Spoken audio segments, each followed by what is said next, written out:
Hey there, welcome back to our podcast. This is Sonia Singh. I'm a real estate agent with SaveMax Real Estate, and with me is Raj Puri, my husband, and a broker here at SaveMax Real Estate. Raj, today I want to talk about what it really takes to buy your first home. I know that there's people out there that are looking at maybe the condo listings at 2 in the morning, or they're really stressed about the down payment.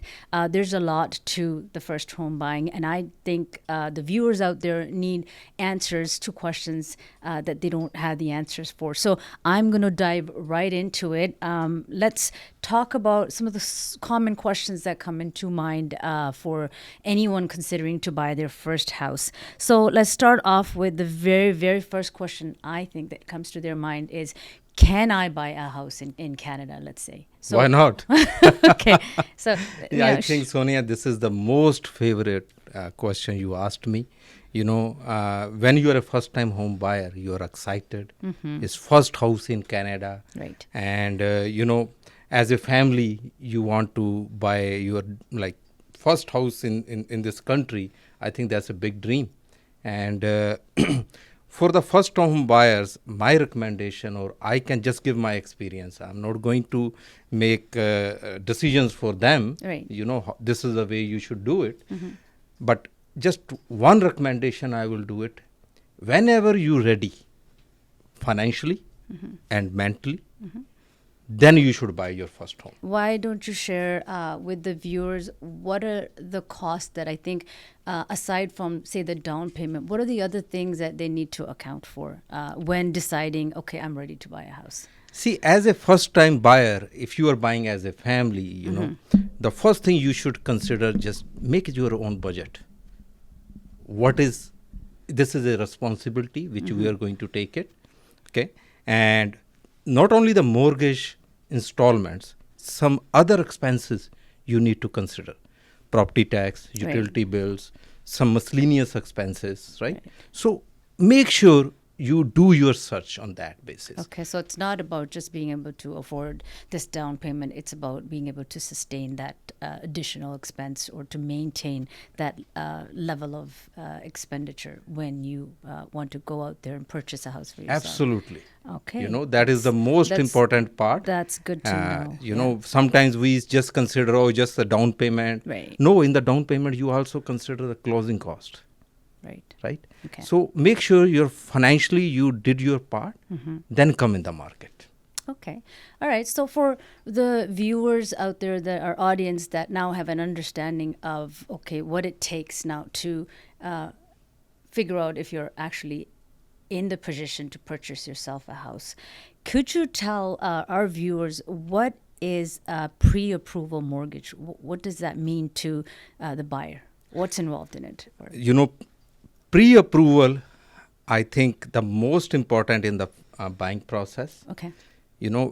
Once you know that you are going to get this much loan from the bank. Right. Just like mentally, I'm approved for $1 million. Okay. You don't have to buy up to $1 million. Right. But that will give you a power of negotiation. Your threshold. When you are in the market, I've been approved for this one. As a seller, he will love to take the offer where he sees already approved. Right. On the other side, he see, he still has to go through the whole process. Okay. So that's why pre-approval is so important. Okay, so for the viewers, what I gather out of this is this pre-approval mortgage, or this is not just boring paperwork. It actually gives you confidence, it gives you credibility, and it gives you sort of a negotiation power, I guess, Absolutely. To some extent. Buying power, negotiation power. Perfect. And plus, the house you are looking in your dream neighborhood, you might be able to afford that house. Okay. So pre-approval is very important. Okay, that's good to know. Now, Raj, somebody here has figured out they can afford it. They've been pre-approved, all perfect. Now, the big question when you have everything sorted is, where do I go and live? How do you pick which neighborhood you want to live in? See, that's why we always say, when you are coming as a first-time buyer, the first part is the affordability. The second part is now I'm going to find out the house where I can find a good neighborhood. Right. Then if you have kids, you want to know the schools. Right. You want to make sure that the schools are good in that neighborhood. Okay. Then all the amenities Okay. and plus connectivity.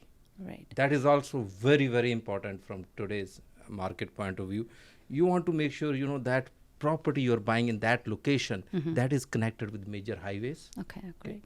So your accessibility is also that much, not take that much time to Okay. commute from one place to other place. So Right. these are few factors always keep in mind. So it's looking at not just the house itself, but it's looking at the lifestyle you're seeking, right? Absolutely. And I think here I want to share our own personal experience as a husband-wife.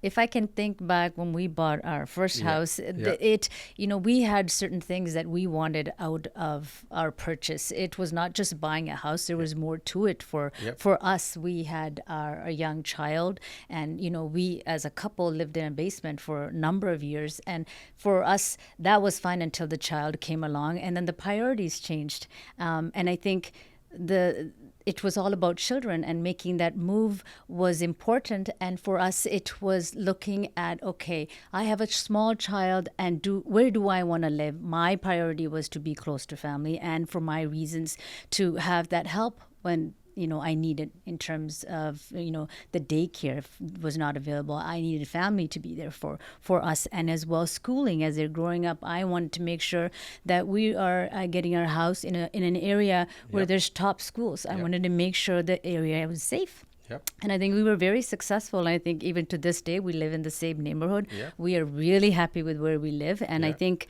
as a first-time home buyer, you really, really need to lay all this out and think about not just now. If you don't have kids, say, you need to think about your future and plan accordingly, as opposed to working with what you have right now. So, definitely, I think those are things to consider. Very important. Raj, I know that we were very lucky in landing our house. No problem at all. I think we bought a new house. So there was no issues. But what about, that fear once a buyer knows, okay, they qualify, they have the money, they know where they want to live. Now you get into this neighborhood. How do you know you're not going to pick a wrong one? Like, as a buyer, first-time home buyer, they may not be aware what sort of things to watch out for. So give me your expertise and share your knowledge on to what things matter and what are the things to look at. See, as we discussed, neighborhood is one part, amenities are another part, schooling is another part. Now the most important part is the layout. Okay. Right? See, you cannot change the layout of the property. Right. This is a 2,000 square feet house, or this is a 1,500 square feet house. It's totally different layout. Okay. Then as per your affordability, you want to see it. I want to buy detached, semi, or townhouse. As I said, make sure you're mentally and financially ready to make that decision. Right. On that basis, layout is most important. Then you see the upgrades. Okay. Then the how much is a presentable house is, Okay. right? Okay. All these things adds up, and you will see the future value in that property. I got you. And I think as a realtor, you will also be able to see some flaws that perhaps a first-time home buyer may not be able to see for themselves, because you have the experience. You know how it is. You may see, wiring that's not right, and you're not at a position to make that judgment, but I think you will certainly, as a good realtor, be able to give the buyer a correct course of action, give them guidance, and say, okay, you need to have a home inspector, we need to sort this out. Some things to that extent. As well, I think, if you look at a family structure and you know that they're going to need help, let's say with the mortgage, and they're new first-time home buyers, you're going to try and attempt and find them possibly a property where they can actually rent it out. So these things you will be more knowledgeable about. See, this is a very important question you asked me about the basement rent or that. See, my recommendation, I will come back to the home inspection part later. Okay. But I will never buy the property with this mindset. I'm getting a rent from the basement. That's going to help me in the mortgage. Okay. No, no, not at all. That Okay. is your bonus money. Okay.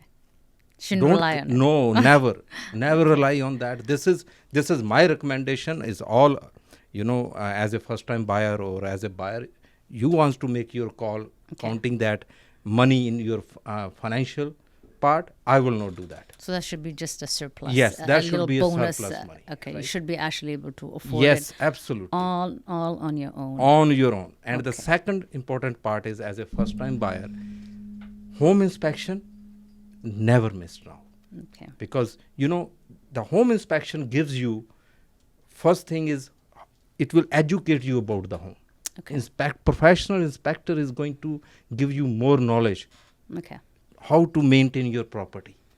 And if there is any concerns in that property, you can go back to the seller and try to negotiate So- or try to get it fixed Or you- professionally. yeah. So you, I guess, have that ability to negotiate, have it fixed, or sort of just, or even back out of it. Yes, or back out. Okay, that makes sense. So home inspection is the most important part also.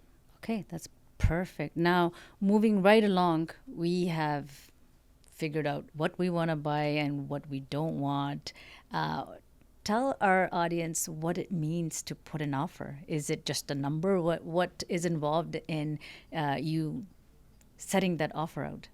See, whoever realtor you are working, professional realtor you are working, his job is to make sure he does the comparables of that property. Right. Last 30 days, 15 days, Okay. whatever gives you some kind of judgment to start the offer. Okay. Right? So he can guide you, okay, this is my recommendation. End of the day is your decision. What price you want to start the offer. Okay. Just start the offer so you can test the seller's expectations, right? So Okay. always try to put offer on the paper, Okay. because that way, that the seller can also see he's a serious buyer. Okay. So it's not just a number game. Just the It's- number. No, it's not a never. number game. No, It's never. actually studying the market. Yes. Looking at the recent listings, studying the data, and if it's a bidding war, I think everything changes. In the bidding is a totally different, that I think today's market, we don't need to consider the bidding part at all. Right, right. It's all market to market situation. But right now, as per today's market, there's a lot of choices for buyers. Okay. And good inventory in the market. And that's why I would always suggest, check the comparables, Right. most recent sold properties in the neighborhood. So how And many comparables do you ideally look at? I would go at least 7 to 8 comparables. Okay. Don't consider only 1 or 2. Okay. Just check the comparables, and on that basis, wherever buyer is comfortable to start the offer, Okay. start the offer from that price. I got you. Yeah. Okay, perfect. Well, this is great. I think we've learned a lot. Now, the final question is, we've got the house. What happens next? What are the next steps when you've got yourself a house? What do you mean by that? Property is closed? Or Yeah, the you're property is still- closed. What are the next steps for you? You've purchased this property. I know there's more Then to buy the it. really nice furniture and just enjoy the property. And then you have a party for yourself. Okay, that's Right? great. And that will be the, I think, best moment for the first time buyer. Yeah, no, it's wouldn't you have like the lawyers' involvement in it and That is and all the in the keys? closing cost. Oh, that's all in the all closing. in the closing Okay, cost. okay, Where perfect. the lawyer is going to involve. Okay. And there is a title insurance, or a land transfer tax, registry. All those things are lawyer is going to explain. Okay, to but you. it all ends at a party, so that's perfect. Absolutely. There you have it, your first time home buying journey. And we hope that we've gone over the most important questions that you would have as a first time home buyer if you are ready to buy your next home, the very first one, or you're ready to make that move. And if you have any questions, please comment or DM us, and we'll be more than happy to answer any of your questions. Thank you so much for tuning in. We look forward to getting into the next episode and covering more real estate, real talk with you. Thank you so much. Thank you very much.